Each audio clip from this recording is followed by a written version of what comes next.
La particularité du Haut Moyen-Âge, c'est qu'il y a vraiment une ressemblance avec notre histoire actuelle. Je vais vous expliquer pourquoi. Le premier califat, l'histoire, ça se passe en Syrie. Et à un moment donné, certains musulmans trouvent qu'il y a une trop grande proximité avec l'Occident. Donc, les Abbassides, non compliqué, mais tout simplement parce qu'il y a un personnage qui s'appelle Abbas, vont massacrer les Omeyyades. Ils vont partir en arrière, ils vont abandonner donc le califat de Syrie, ils vont partir en arrière, fonder une ville totalement nouvelle qui s'appelle Bagdad. Ironie de l'histoire, le nom de Bagdad, ça veut dire la ville de la paix, pour rappeler le paradis. L'un des Omeyyades va s'échapper et il va partir en Espagne, il va partir à l'Égypte, etc., jusqu'à reprendre le pouvoir. Et cet Omeyyade, il va faire peu à peu de Cordoue l'une des cités de la culture en Europe. Abbas, qui était un fou sanguinaire à Bagdad, lui va disparaître après. Et Bagdad, par contre, va avoir un essor fabuleux à l'époque du calife Haroun al-Rachid.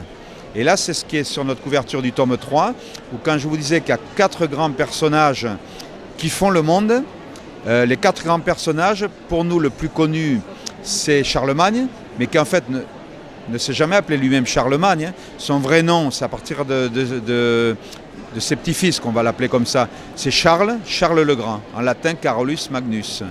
Et donc, c'est le plus connu pour nous, mais en fait, c'est celui qui est en train de faire son empire. Ce n'est pas le personnage le plus important. Le plus important, c'est Haroun al-Rachid, le calife de Bagdad, qui est le calife des Mille et une nuits. C'est Abd al-Rahman II, l'émir de Cordoue. C'est la seule femme qui est empereur des Romains, Constantinople, Byzance, Constantinople, de nos jours Istanbul. C'est Irène l'Athénienne.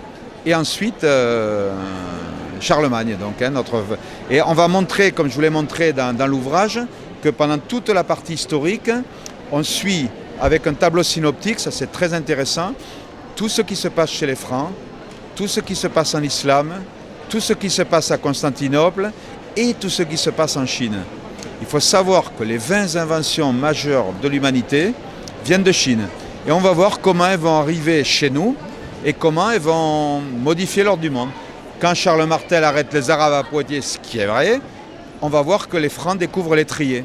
Et c'est comme ça que les Francs vont équiper leurs armées avec des chevaux, des étriers, qu'on aura des cavaliers lourds et qu'on aura des chevaliers au Moyen-Âge. Sinon, sans étrier, c'est pas possible. Et on va montrer comme ça, peu à peu, vous avez des tas d'inventions. Vont arriver de Chine les billets de banque, vont arriver la poudre, mais vont arriver le gouvernail, la boussole, qui vont provoquer les grandes découvertes. C'est vraiment étonnant de voir tout ce qui arrive comme ceci. Pas tout, il faut que les gens... Oui, oui. Et voilà, beaucoup de choses. Hein. Ensuite, une chose très amusante que la plupart des gens ne connaissent pas. Charlemagne, fondateur de l'Europe, première capitale financière à Francfort, c'est à cette époque-là que va apparaître ce qu'on appelle, certains encore à tort, les chiffres arabes, que les Arabes appellent des chiffres indiens. Et vous verrez en regardant, on montre les raisons pour lesquelles 1 s'écrit 1, 2, 3, 4 jusqu'à 9. Le 0 n'est pas encore là, avec le nombre d'angles. 1, il y a un angle, 2, 2 angles, 3, 3 angles, 4, 4, et ainsi de suite. C'est étonnant. Et vous voyez, chaque fois, les BD sont très humoristiques, mais à chaque page, on apprend quelque chose. Et donc, ce qu'on apprend avec l'humour, et tout en chronologie. Vous avez fait des recherches Oui, on est toute une équipe qui travaillons dessus, mais si vous voulez, l'histoire est très amusante, puisqu'au départ, ça commence avec les Grecs. Un professeur de grec au collège-lycée à Saint-Giron veut promouvoir la culture grecque. Son fils veut faire de la BD. Il dit, écoute, je ne veux pas que tu fasses n'importe quoi comme BD. Si tu veux, on fait un travail ensemble. On amène l'histoire, des connaissances et de l'humour. Alcibiades est né en Grèce, comme ça. Les collègues de latin y ont dit, mais pourquoi tu ne nous fais pas les Romains? Et c'est parti, ça a été utilisé avec des classes interlatinistes. Après, il y a eu l'Égypte, les Gaulois, et ainsi de suite. Et le paradoxe, c'est que maintenant, l'Égypte et les 2 des Romains et les 2 sur César et Cléopâtre ont été traduits en chinois. Et la dernière acquisition des Chinois, c'est une nouvelle édition des Égyptiens et celle sur la Grèce. Et je serai moi-même la semaine prochaine à Shanghai. Et les Chinois sont très intéressés. Et Alcibiades marche bien en Chine, qui se développe avec même une inflation en Chine, parce qu'on a été surpris, les premières éditions étaient vendues 3 € là-bas, il y a 5-6 ans.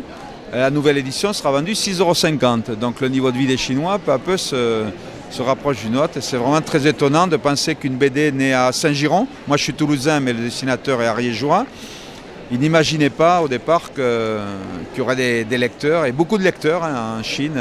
Voilà. On rêve sur le marché chinois. Les Chinois, comme on dit, nous ont amené beaucoup de produits, on va essayer de leur amener les nôtres. Voilà, ouais.